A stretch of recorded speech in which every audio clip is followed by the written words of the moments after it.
you're looking for things to do in the freezing cold winter of Boston, this video is for you. What's a better way to spend the winter time than ice skating? When winter blankets Boston in a glistening layer of snow and frost, there's no better way to embrace the season than by gliding across the ice at the Frog Pond on the Boston Common. While the Frog Pond is a place to cool off in the summer, it transforms into the iconic outdoor ice skating rink smack in the center of Boston with twinkling lights and cozy concession stands. This is truly a cherished pastime for locals and visitors alike. Hop on any subway, aka T-line, toward downtown, and you will end up within a couple of blocks of being able to spend the evening skating the night away. Note, this area can get busy on a Friday or Saturday night in the winter, so you may end up in line for a few minutes or have to dodge a lot of other skaters, but it's still a fun activity. Bostonians love their sports. They are some of the most passionate fans out of any that I've met from any city. While it may be cold outside, there are a ton of sports happening inside, specifically hockey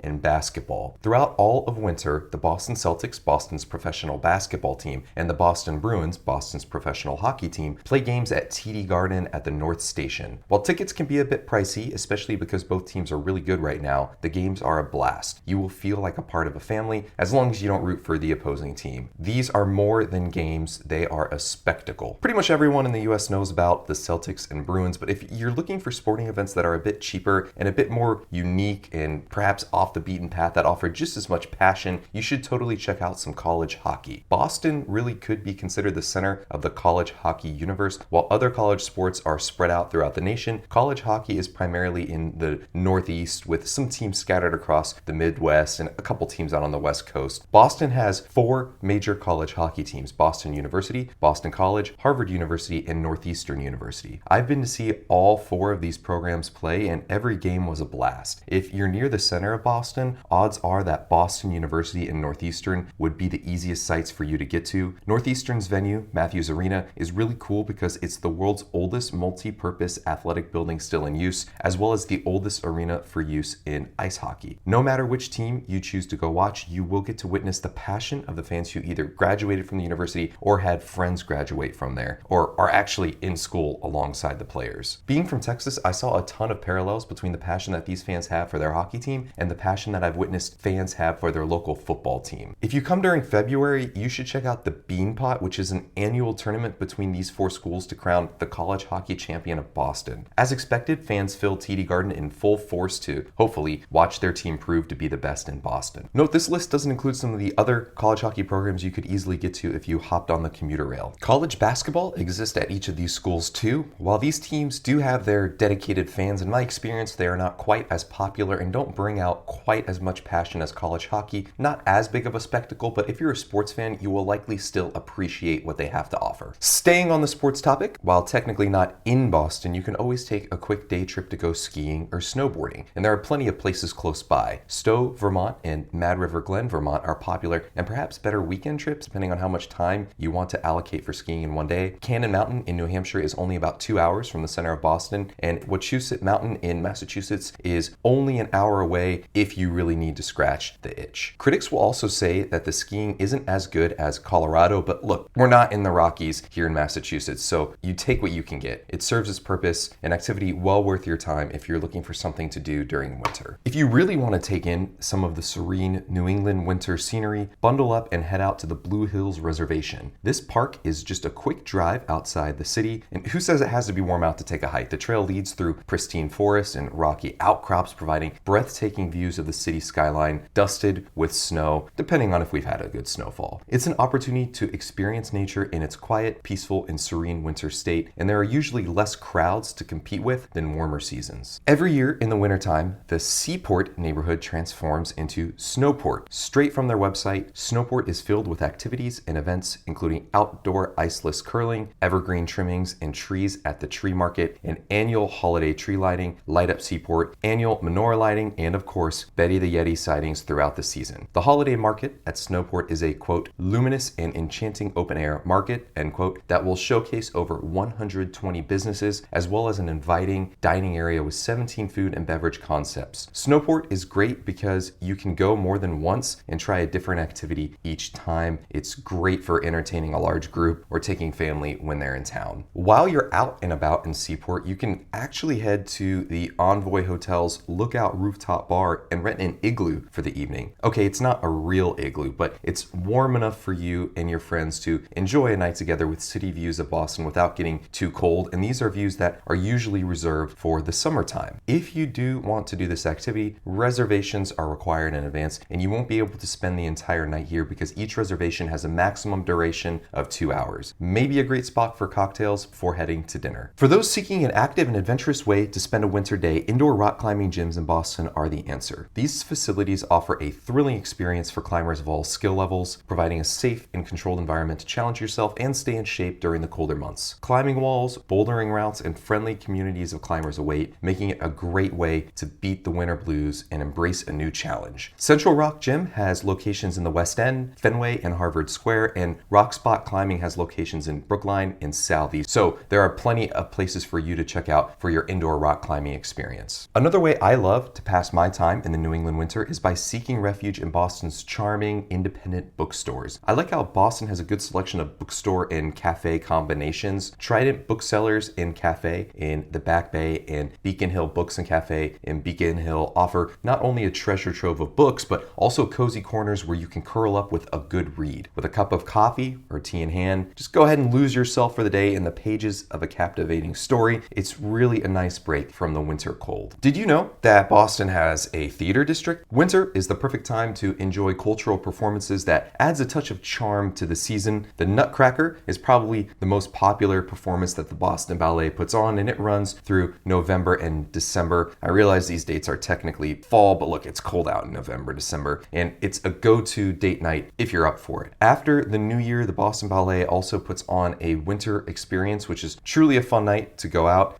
If you can go out to a nice dinner beforehand and find your way to activity in the theater district. It's especially easy to recommend this activity because it's downtown, so it's super easy to get to on public transit. Literally any T-line, any form of public transit will get you within walking distance to the theater district and to these activities. Drink all you want, have a great time. Yes, the chill of winter drives many indoors, thus providing the perfect excuse to explore Boston's world-class museums. And yes, you could probably do this activity year-round, but why do this activity when we finally have a beautiful, sunny, warmer day outside during the fall, spring, and summer? The Museum of Fine Arts houses a captivating collection of art from around the globe, inviting visitors to admire masterpieces in the warmth of its galleries. The Museum of Science is an educational oasis where interactive exhibits, live demonstrations, and an IMAX theater offer an engaging escape from the cold. And I can vouch that this museum is fun even if you're not a kid. Though technically not a museum, but I'm going to call it museum adjacent, the New England Aquarium has a mesmerizing underwater display. It really is a fascinating journey into the depths of the ocean and an easy way to get that ocean fix even when it's freezing cold outside. Even though Boston has a reputation for really cold winters, it doesn't mean it's not worth spending time here when it's cold out. Even winter is a great time to enjoy the city, so if you're debating whether or not to come visit in January or February, it's absolutely still worth it. This concludes a quick overview of things to do in Boston during the winter. Please let me know in the comments which major activities I missed. Please like the video if you enjoyed and subscribe to see similar videos.